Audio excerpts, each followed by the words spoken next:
これヘルシーに痩せる豆腐サラダ。こんにちは、キムチです。今回はヘルシーなレシピ、豆腐と明太子のサラダの作り方をご紹介します。このサラダは低カロリーで高タンパク質な豆腐と辛みがあり、味付けに使える明太子を組み合わせたヘルシーかつ美味しい一品です。それでは材料から見ていきましょう。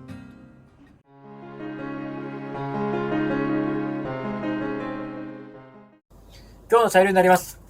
サニーレタスが4枚、それから絹豆腐とお酢、明太子、ごま油、塩麹といりごまになります。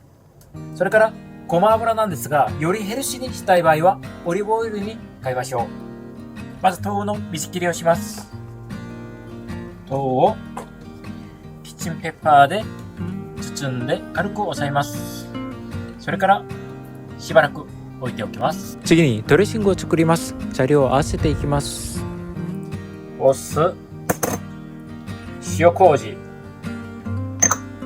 とごま油とごまをすって入れます。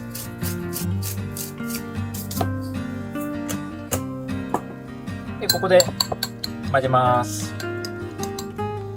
一旦置いといて、次は明太子をちっちゃく刻みます。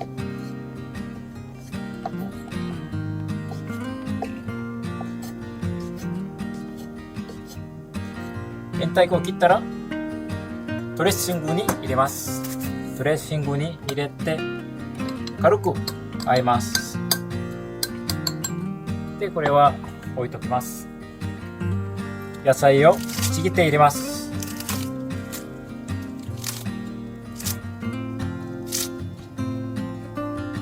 で次は豆腐をトッピングします。この時豆腐はスプーンなどですくって入れた方が断面が大きくなるのでドレッシングと絡みやすくなります。明太子入りのドレッシングをかけます。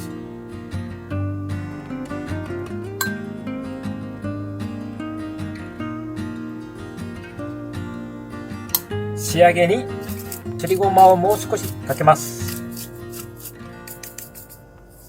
これで出来上がりです。では味見をします。高評価とチャンネル登録をお願いします。明太子の辛みと塩気が味のアクセントになって美味しいです。これはおつまみとしてもいいと思います。ぜひお試しください。